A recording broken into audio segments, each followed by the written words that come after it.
तलाठी भरती 2023 साठी इंग्रजी विषयाच्या व्होकॅब्लरी या घटकावर आधारित सराव प्रश्न आपण या व्हिडिओमध्ये सोडवणार आहोत. IBPSने मागील वर्षी घेतलेल्या SSC CGL या परीक्षेच्या प्रश्नपत्रिकेतील व्होकॅब्लरीवर आधारलेले प्रश्न या व्हिडिओसाठी निवडण्यात आलेले आहेत. नेहमीप्रमाणेच मित्रांनो, आपण याही व्हिडिओत प्रश्नाखालील चारही पर्यायांचे ॲनालिसिस करणार आहोत.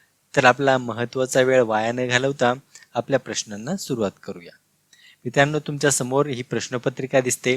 SSC CGL परीक्षा 2022 मध्ये घेतली गेलेली ही परीक्षा आहे आणि या परीक्षेतील इंग्रजी विषयाचे व्होकॅब्लरीवर आधारित प्रश्न आपण कलेक्ट केलेले आहेत आणि तुमच्यासाठी या ठिकाणी आपण सोडवणार आहोत.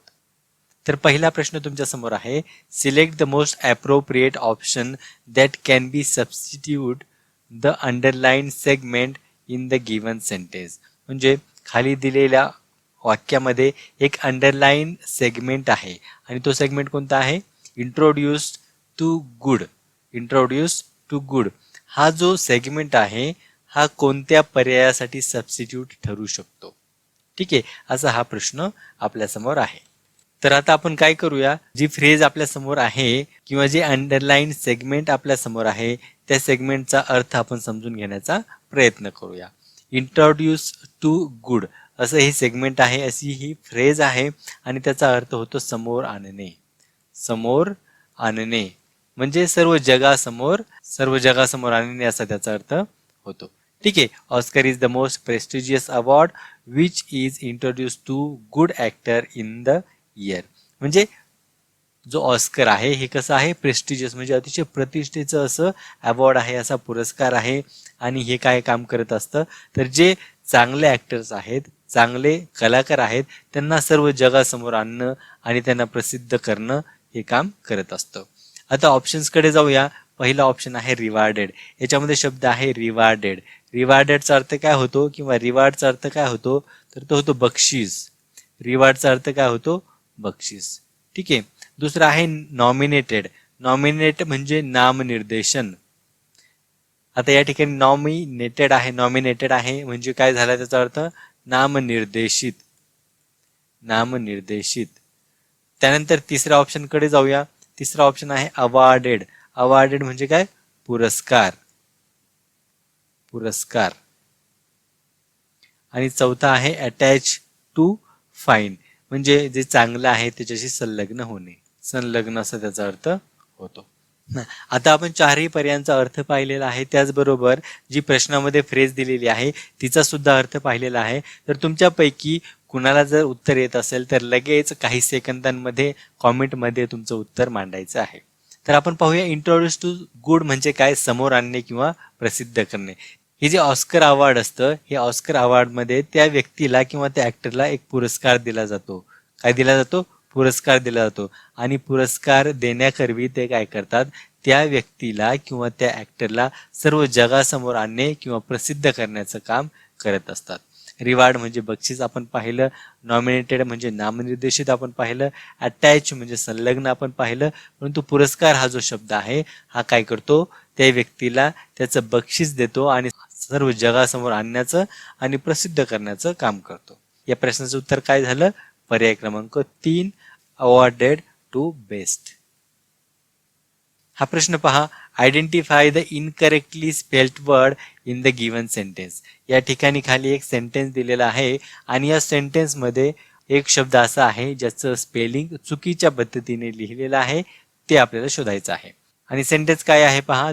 The rhyme and rhythm of Pepys poem are highly symbolical and timely. या वाक्याचा अर्थ काय? तर आपण वाक्याचा अर्थ समजून घेण्याचा प्रयत्न करूया. रिदम म्हणजे काय? तर रिदम म्हणजे तालबद्धता. रिदम म्हणजे तालबद्धता. ठीक आहे. रिदम म्हणजे आपण पाहिलं तालबद्धता. त्याचप्रमाणे राईम म्हणजे काय? तर राईम म्हणजे आपण त्याला यमक असं म्हणतो. राईम म्हणजे यमक. रिदम म्हणजे तालबद्धता आणि राईम म्हणजे यमक. ठीक आहे.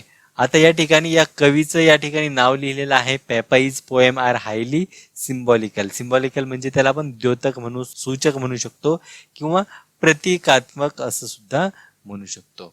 ठीक आहे. आता खाली काही ऑप्शन दिलेले आहेत, म्हणजे 4 ऑप्शन दिलेले आहेत. 4 ऑप्शन मध्ये काही याच वाक्यातील शब्द दिलेले आहेत आणि आपल्याला ओळखायचं आहे की कोणत्या शब्दाचं स्पेलिंग चुकीच्या पद्धतीनं लिहिलेलं आहे. तर मित्रांनो, पर्याय क्रमांक 2 टाइमली, त्यानंतर आहे 3 रिदम आणि चौथा आहे सिम्बॉलिकल.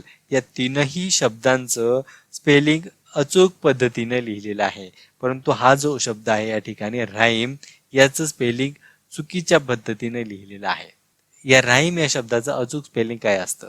ते असतं RHYME, RHYME असं याचं स्पेलिंग असतं आणि याचा अर्थ होतो यमक. म्हणजे या प्रश्नाचं उत्तर काय? पर्याय क्रमांक 1 rhyme. Select the incorrectly spelled word. पुन्हा एकदा स्पेलिंगशी रिलेटेड प्रश्न आपल्या समोर आलेला आहे. Select the incorrectly spelled word. पहिला शब्द आहे जस्टिस, त्यानंतर आहे जज, त्यानंतर आहे अटर्नी आणि चौथा आहे लॉयर. यामध्ये जस्टिस, अटर्नी, लॉयर आणि जज हे 4 शब्द दिलेले आहेत. जर तुमच्यापैकी कुणाला या प्रश्नाचं उत्तर माहीत असेल तर लगेच कॉमेंटमध्ये सांगायचंय. काही सेकंदांचा वेळ तुमच्यासाठी आहे. पहिला आहे जस्टिस, दुसरा आहे जज, तिसरा आहे अटर्नी आणि चौथा आहे लॉयर.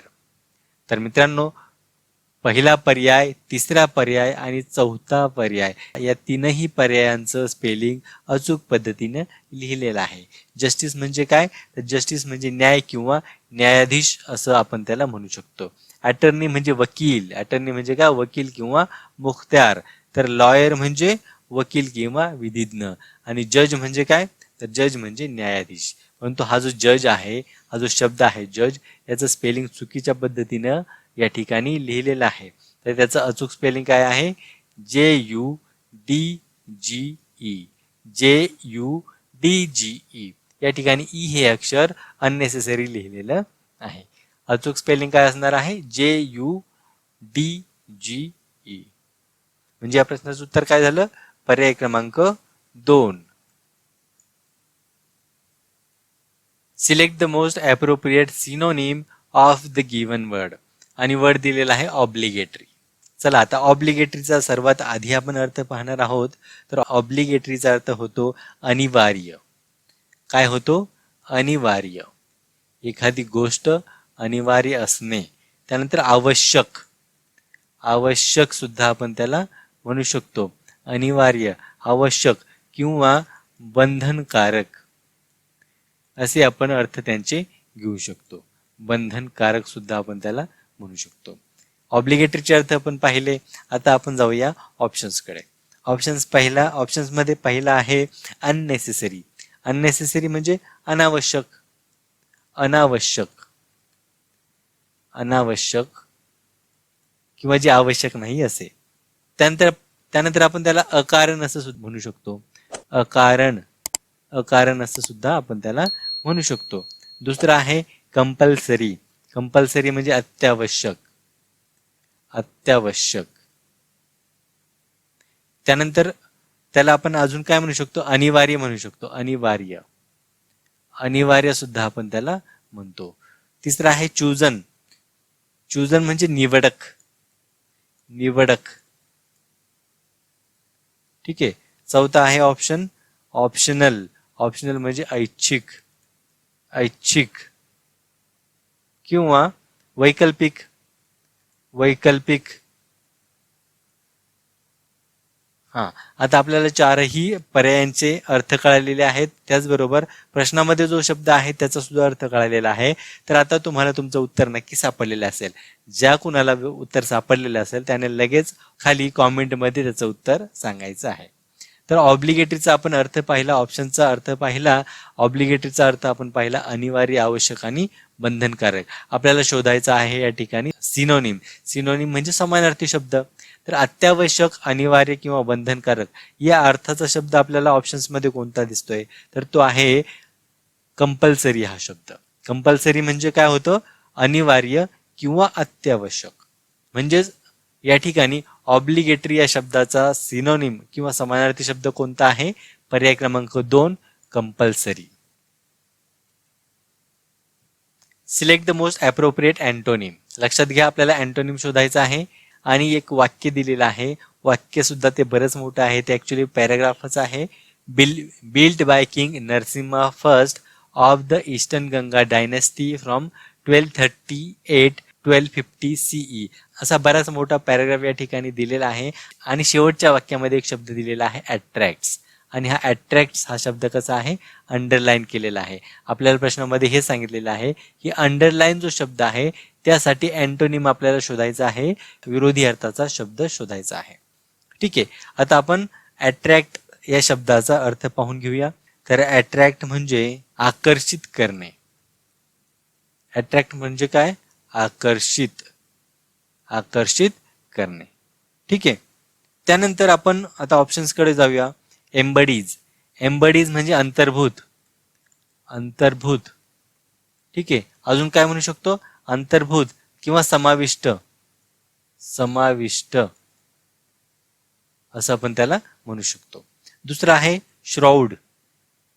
श्राउड म्हणजे काय, श्राउड म्हणजे कफन.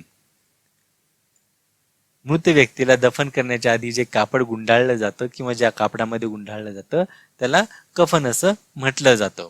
ठीक आहे, श्राउड म्हणजे कफन. एल्युसिडेट म्हणजे काय, एल्युसिडेट म्हणजे स्पष्ट करणे.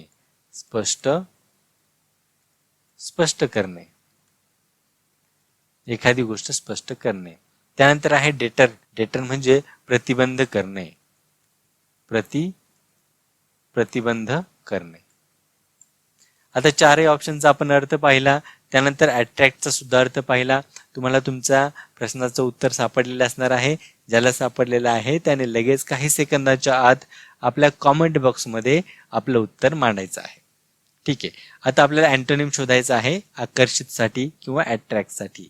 तर या ठिकाणी तुम्ही पाहू शकता अट्रॅक्ट्स म्हणजे आकर्षित करणे, त्याचबरोबर डेटर्स म्हणजे प्रतिबंध करणे. डेटर्स म्हणजे काय, प्रतिबंध करणे किंवा रोखणे. डेटर म्हणजे काय, प्रतिबंध करणे किंवा रोखणे. तुम्ही या पॅराग्राफमध्ये पाहू शकता ओडिशा, पुरी किंवा भुवनेश्वर या ठिकाणी टुरिस्ट, पिलग्रिम्स आणि हिस्ट्री अँड आर्ट लव्हर यांना आकर्षित केलं म्हणजे आपल्याकडं बोलवलं. परंतु डेटरचा अर्थ काय, तर प्रतिबंध करणे, येण्यापासून रोखणे, येण्यापासून थांबवणे. तर अट्रॅक्ट्स म्हणजे काय, आपल्याकडे येण्यासाठी आकर्षित करणे. ठीक आहे, म्हणजे आकर्षित करणे आणि प्रतिबंध करणे हे काय झाले, एकमेकांचे विरोधी अर्थाचे शब्द झाले. अट्रॅक्टचा विरोधी अर्थाचा शब्द कोणता झाला, पर्याय क्रमांक 4 debtors. Select the most appropriate antonym of the underline word. आणि अंडरलाईन वर्ड काय आहे, अंडरलाईन वर्ड आहे सिव्हिअर. अंडरलाईन वर्ड काय आहे, सिव्हिअर. या ठिकाणी तुम्ही हा पॅराग्राफ किंवा हे जे काही वाक्य आहे ते वाचून घेऊ शकता. ठीक आहे, आता आपण सिव्हिअरचा अर्थ पाहूया. सिव्हिअर म्हणजे काय, सिव्हिअर म्हणजे तीव्र, असह्य किंवा कठोर. सिव्हिअर म्हणजे काय, तीव्र, असह्य किंवा कठोर अशा प्रकारचे. कठोर, तीव्र, असह्य किंवा कठोर. आता जाऊया ऑप्शन्सकडे. विदर्ड. विदर्ड म्हणजे कोमेजलेले.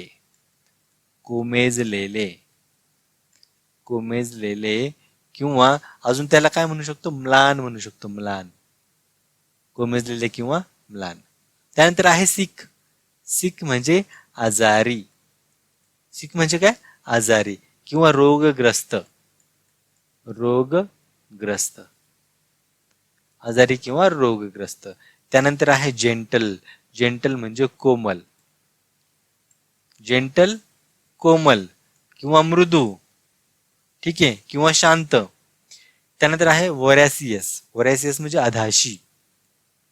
अधाशी किंवा त्याला आपण काय म्हणतो, साध्या भाषेमध्ये खादाड म्हणतो. अधाशी किंवा खादाड. ठीक आहे, अशा प्रकारे आता आपण प्रश्न आणि त्यानंतर त्याचे अर्थ पाहिलेले आहेत. त्याचबरोबर आपण ऑप्शनचे सुद्धा अर्थ पाहिलेले आहेत. आता या प्रश्नाचं अचूक उत्तर तुम्हाला सापडलेलं असणार आहे. सापडलेलं असेल तर काही सेकंदाच्या आत लगेच कॉमेंट बॉक्समध्ये ठेवायचं आहे. आणि इथून पुढच्या प्रत्येक प्रश्नाचं उत्तर तुम्हाला सापडलं की लगेच कॉमेंटमध्ये सांगायचंय. त्यामुळे काय होणार आहे, तुम्हाला प्रश्न सोडवण्याची प्रॅक्टिस होणार आहे, जेणेकरून ऍक्च्युअल परीक्षेमध्ये तुम्हाला या गोष्टीचा फायदा नक्की होणार आहे. ठीक आहे, आता आपण पाहूया सिव्हिअर म्हणजे आपण काय पाहिलं, तर सिव्हिअर म्हणजे तीव्र, असह्य आणि कठोर पाहिलं. आपल्याला शोधायचं होतं अँटोनिम म्हणजे विरोधी अर्थाचा शब्द शोधायचा होता. तीव्र, असह्य, कठोर. आणि त्याच विरोधी अर्थाचा शब्द तीव्र, असह्य किंवा कठोर, विरोधी अर्थाचा शब्द आपल्याला हा दिसतोय कोमल किंवा मृदू. कठोरचा विरोधार्थी शब्द मृदू आणि त्याचबरोबर कठोरचा विरोधार्थी शब्द काय होतो, कोमल असा सुद्धा होऊ शकतो. म्हणजे सिव्हिअरचा विरोधी अर्थाचा शब्द कोणता निघाला, जेंटल. पर्याय क्रमांक 3. Select the most appropriate meaning of the underline idiom in the given sentence. खाली सेंटेन्स दिलेला आहे, त्यामध्ये एक अंडरलाइन केलेली इडियम आहे. आता आपण डायरेक्टली इडियम कडे जाऊया. At and arms length. At and arms length अशी इडियम आहे. या इडियमचा अर्थ दाखवणारा चारही पर्यायामधून आपल्याला एक पर्याय शोधायचा आहे.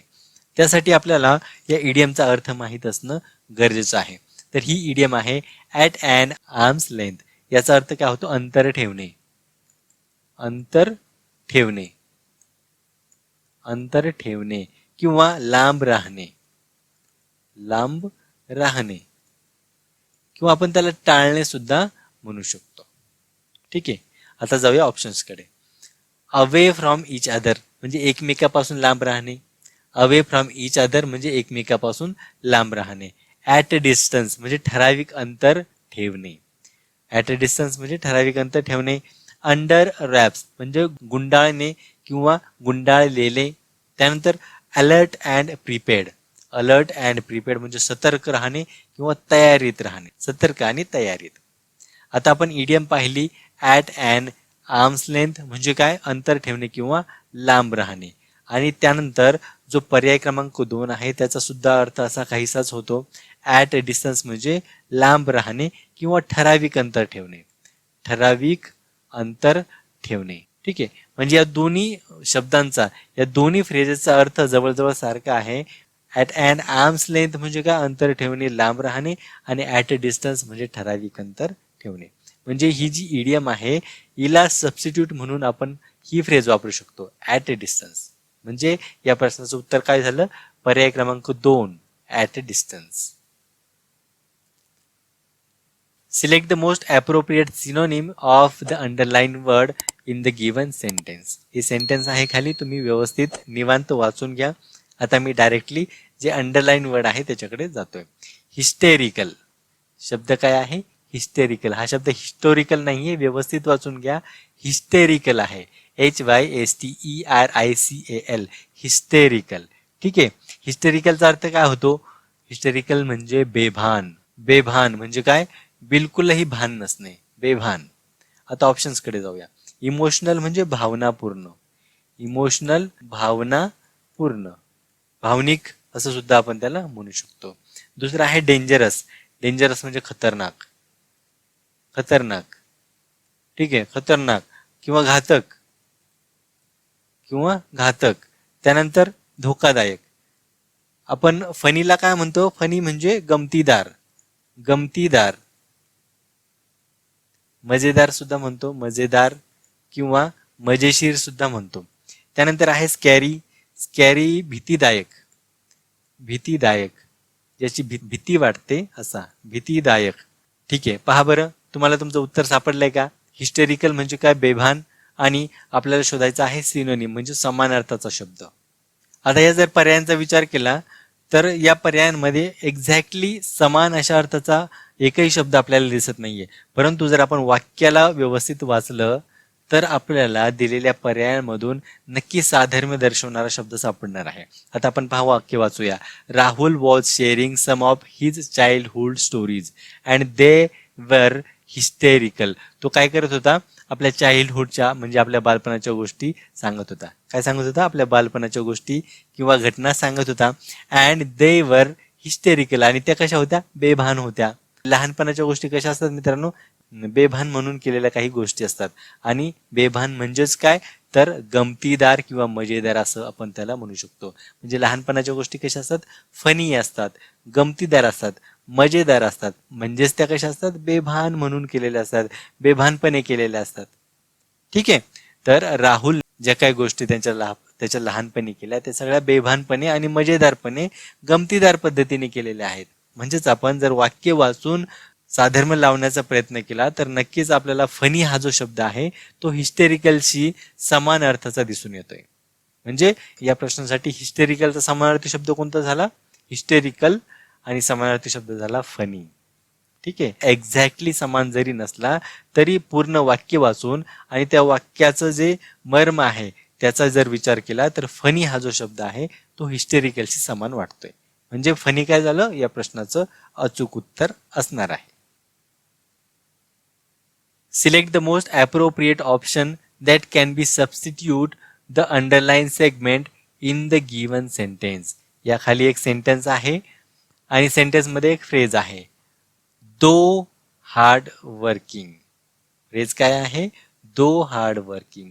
आणि याच्याशी साधर्म्य दर्शवणारा ऑप्शन आपल्याला शोधायचा आहे. आपण काय करूया? आधी वाक्य वाचून घेऊया.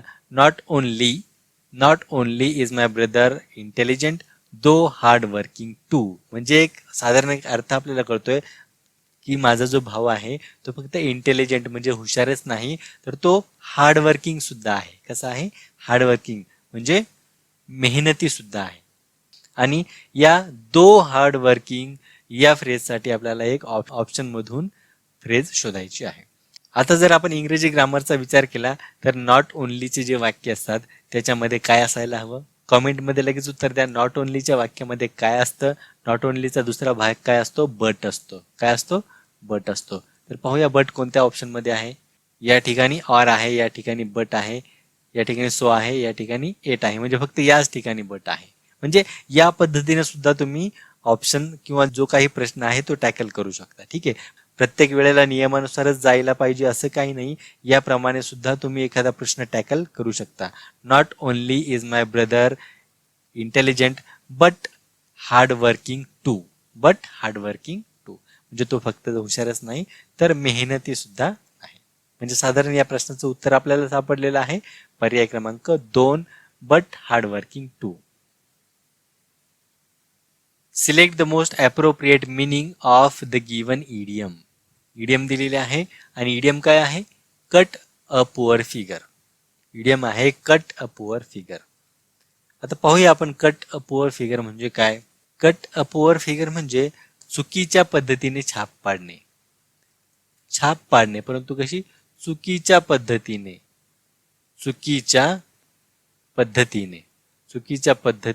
छाप पाडणे. आपली जी छाप आहे किंवा जे आपले इम्प्रेशन आहे ते चुकीच्या पद्धतीने पुढे करणे. ठीक आहे. आता आपण ऑप्शन्सकडे जाऊया. इन अ पुअर स्टेट म्हणजे काय? इन अ पुअर स्टेट म्हणजे खराब परिस्थितीमध्ये असणे.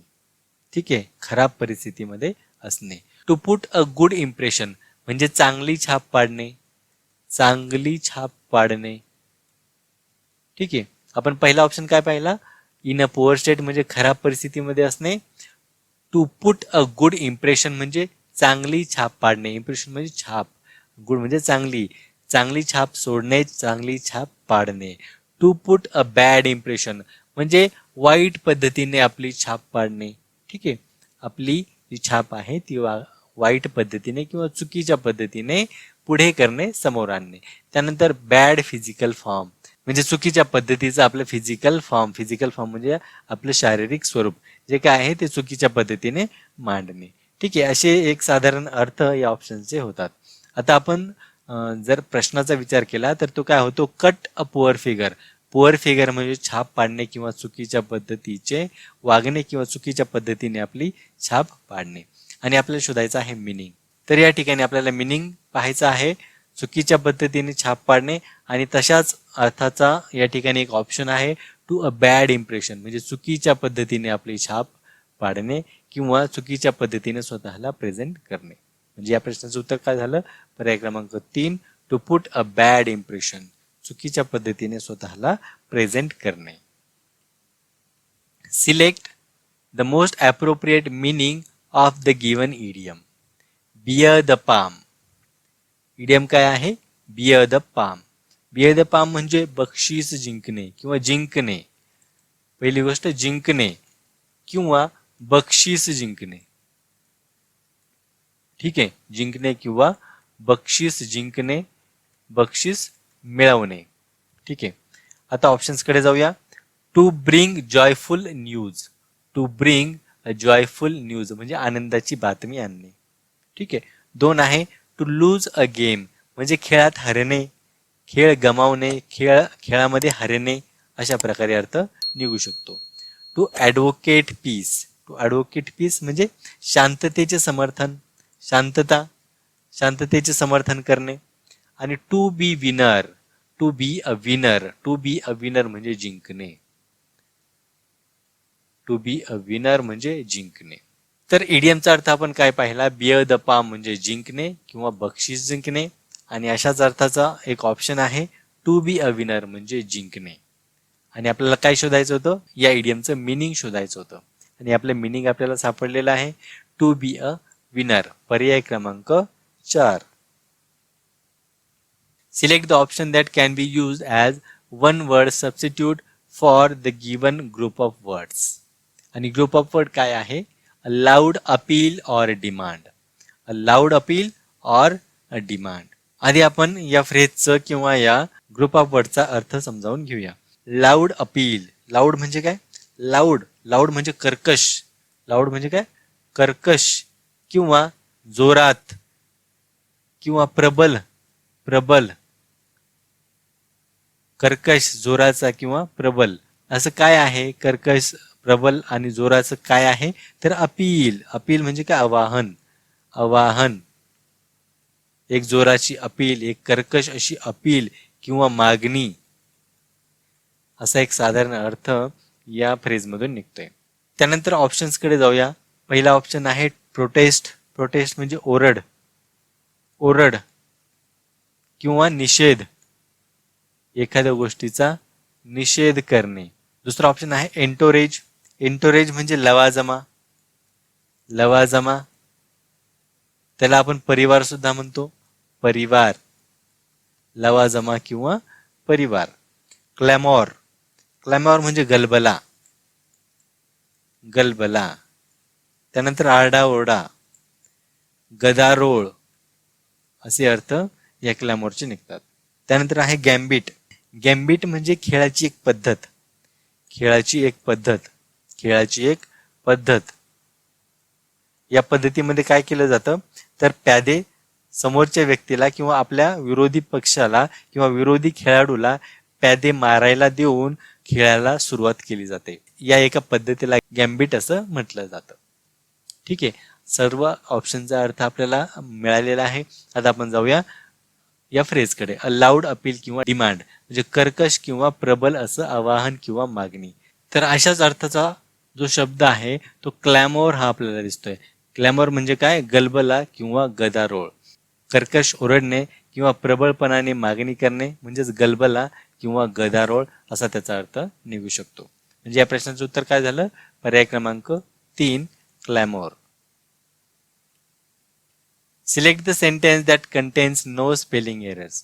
म्हणजे असं सेंटेन्स शोधायचं ज्यामध्ये आपल्याला एकही स्पेलिंगचा एरर किंवा चुकीच्या पद्धतीचं स्पेलिंग सापडणार नाही.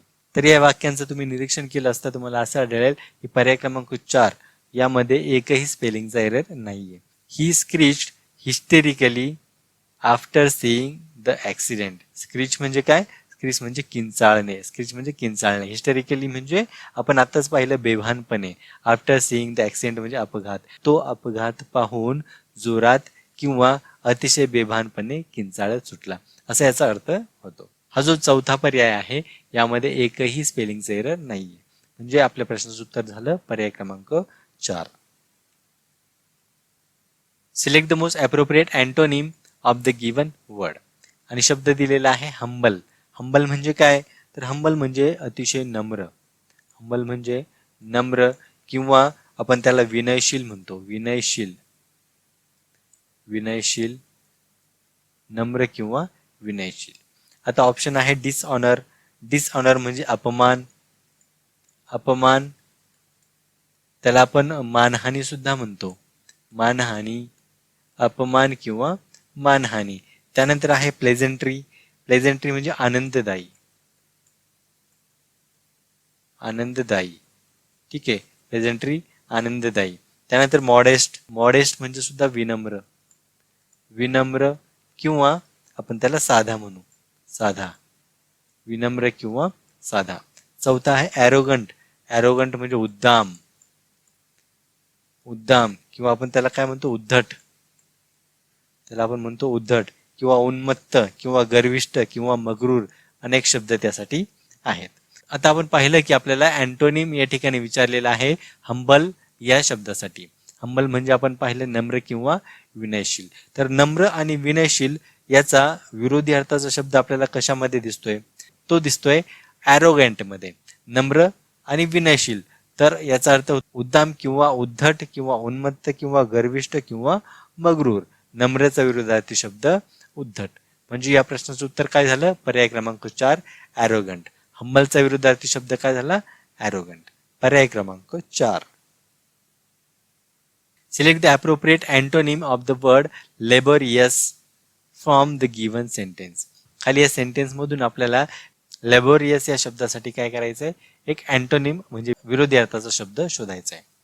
आता आपण पाहूया लेबोरियस म्हणजे काय. लेबोरियस म्हणजे कष्टकारक, कष्टकारक किंवा मेहनतीचे, कष्टकारक किंवा मेहनतीचे किंवा कष्टप्रद, आपण त्याला काय म्हणू, कष्टप्रद, कष्टप्रद. ठीक आहे. आता ऑप्शन्स कडे जाऊया. ऑप्शन्स मध्ये आहे बाउंडलेस. बाउंडलेस म्हणजे अपरंपार, अपरंपार किंवा अफाट, काय, अफाट किंवा अमर्याद. दुसरा आहे फेशल. फेशल म्हणजे काय, उथळ, उथळ, फेशल म्हणजे उथळ किंवा सुलभ, सुलभ किंवा वरवरचे, वरवरचे, उथळ सुलभ किंवा वरवरचे. त्यानंतर आहे स्ट्रेनियस. स्ट्रेनियस म्हणजे कठीण, कठीण, अवघड किंवा खडतर किंवा कष्टाचा. त्यानंतर आहे इमेन्स. इमेन्स अतिशय, अतिशय किंवा अतोनात, अतोनात किंवा अतीव असं सुद्धा आपण त्याला म्हणू शकतो. आता चला प्रश्नाकडे जाऊया. लेबोरियस म्हणजे कष्टकारक किंवा कष्टप्रद. आपल्याला शोधायचं आहे अँटोनिम. ठीक आहे. तर तुमच्या मते कोणता पर्याय या प्रश्नाचं उत्तर असणार आहे, तर ते तुम्ही कॉमेंटमध्ये सांगू शकता. लेबोरियस म्हणजे आपण पाहिलं कष्टकारक किंवा कष्टप्रद. तर या कष्टकारकचा किंवा कष्टप्रदचा विरोधी अर्थाचा शब्द आपल्याला फेशल यामध्ये दिसतोय. फेशल, फेशल म्हणजे उथळ किंवा सुलभ. कष्टकारक म्हणजे खूप मेहनतीचे आणि सुलभ म्हणजे काय, खूप सोपे. कष्टकारक म्हणजे खूप मेहनतीचे आणि सुलभ म्हणजे काय, तर खूप सोपे. म्हणजे हे दोन्ही काय आहेत, एकमेकाचे विरोधी अर्थाचे शब्द. लेबोरियसचा विरोधार्थी शब्द फेशल. पर्याय क्रमांक 2. Select the incorrectly spelled word. 4 शब्द आहेत ऑप्शन मध्ये. यातून आपल्याला इनकरेक्ट स्पेलिंगचा शब्द शोधायचा आहे. इनकरेक्ट जे चुकीच्या पद्धतीने लिहिलेला आहे किंवा चुकीच्या स्पेलिंगसह लिहिलेला आहे असा शब्द आपल्याला शोधायचा आहे. मित्रांनो, यामध्ये रिप्लाय, फॉलिएज आणि रस्क हे तिन्ही शब्द अगदी बरोबर लिहिलेले आहेत. हे तीनही बरोबर आहेत. परंतु हा जो शब्द आहे फ्रिस्क हा चुकीच्या स्पेलिंगसह लिहिलेला आहे. फ्रिस्क या शब्दाचा स्पेलिंग काय आहे, FRISK, फ्रिस्क. फ्रिस्क म्हणजे काय, फ्रिस्क म्हणजे झडती घेणे. ठीक आहे, एखाद्या व्यक्तीची झडती घेणे म्हणजे फ्रिस्क. तर या शब्दामध्ये W हा अननेसेसरी दिलेला आहे म्हणून हे स्पेलिंग चुकीचं आहे आणि हेच आपल्याला शोधायचं होतं. पर्याय क्रमांक 1 हे आहे या प्रश्नाचं अचूक उत्तर. स्पेलिंग जरी चुकीचं असलं तरी उत्तर अचूक आहे. पुढचा प्रश्न, select most appropriate synonym. Select most appropriate synonym. The celebrity was inundated. Celebrity was inundated with birthday wishes from his admirers. Inundated चा अर्थ पाहूया. Inundated म्हणजे पूर येणे, पूर येणे किंवा जलमय, जलमय होणे, पूर येणे किंवा जलमय होणे. ठीक आहे. पहिला ऑप्शन आहे अनॉइड. अनॉइड म्हणजे क्रोधित, क्रोधित किंवा आपण त्याला रागावला असं सुद्धा म्हणू शकतो. प्री ऑक्युपाईड म्हणजे गढलेला, गढलेला. त्याला आपण म्हणतो गर्क, गर्क. एखाद्या विचारामध्ये गर्क, एखाद्या विचारामध्ये मग्न. ठीक आहे. रिवार्ड म्हणजे इनाम, इनाम किंवा बक्षीस, इनाम किंवा बक्षीस. ओव्हरहेल्म म्हणजे प्रचंड, प्रचंड, प्रचंड किंवा प्रबळ, प्रचंड किंवा प्रबळ. ठीक आहे. आता आपण पाहिलं इनंडेटेड म्हणजे पूर येणे किंवा जलमय, आणि आपल्याला शोधायचा आहे सिनोनिम म्हणजे समानार्थी शब्द. तर तुमच्या मते कोणत्या ऑप्शन मधून या इनंडेटेडचा समानार्थी शब्द आपल्याला दिसतोय? तर या ठिकाणी ओव्हरहेल्म हा जो शब्द आहे ओव्हरहेल्म, यातून समानार्थी शब्द दिसतोय इनंडेटेडचा. तो कसा? जर आपण वाक्य वाचलं तर आपल्याला कळणार आहे. The celebrity was inundated with birthday wishes from his admirers. त्या सेलिब्रिटीवरती त्यांच्या चाहत्याकडून वाढदिवसाच्या शुभेच्छांचा अगदी पूर आला. काय आलाय? पूर आला. म्हणजे कसं? एकदम त्याचं प्रमाण कसं होतं? प्रचंड होतं. कसं होतं? प्रचंड होतं. प्रचंड प्रमाणामध्ये ज्या शुभेच्छा दिल्या गेल्या त्यांचा अगदी पूर आला. या ठिकाणी काय आलाय? पूर आला. अशा प्रकारे आपण त्याचा अर्थ घेऊ शकतो. ओव्हरहेल्म म्हणजे प्रचंड, म्हणजेच आपण इनंडेटेडला या ओव्हरहेल्मने सबस्टिट्यूट करू शकतो. या इनंडेटेडचा समानार्थी ओव्हरहेल्म या शब्दाला म्हणू शकतो. म्हणजे दोन्ही काय झाले? एकमेकाचे समानार्थाचे शब्द, ओव्हरहेल्म आणि inundated. Select the most appropriate antonym. Dispatch म्हणजे पाठवणे, डिस्पॅच म्हणजे पाठविणे किंवा रवाना करणे, पाठविणे किंवा रवाना करणे. ॲक्वायर म्हणजे ताब्यात घेणे, ताब्यात घेणे. त्यानंतर आहे ट्रान्समिट म्हणजे प्रक्षेपित करणे, प्रक्षेपित. डेलिव्हर म्हणजे जन्म देणे, जन्म देणे किंवा पोहोचवणे. त्यानंतर हवाली करणे, हवाली करणे. आणि बुलेटिन म्हणजे छोटे वार्तापत्र, छोटे वार्तापत्र, संक्षिप्त वार्ता आपण त्याला म्हणतो, किंवा पत्रिका, पत्रिका. ठीक आहे. आता आपण पहिला शब्द डिस्पॅच म्हणजे पाठवणे किंवा रवाना करणे. विरोधी अर्थाचा शब्द पाठवण्याच्या विरुद्धार्थी घेणे किंवा ताब्यात घेणे. पाठवणे याचा विरोधी ताब्यात घेणे. म्हणजे डिस्पॅचचा विरुद्धार्थी काय झाला? ॲक्वायर.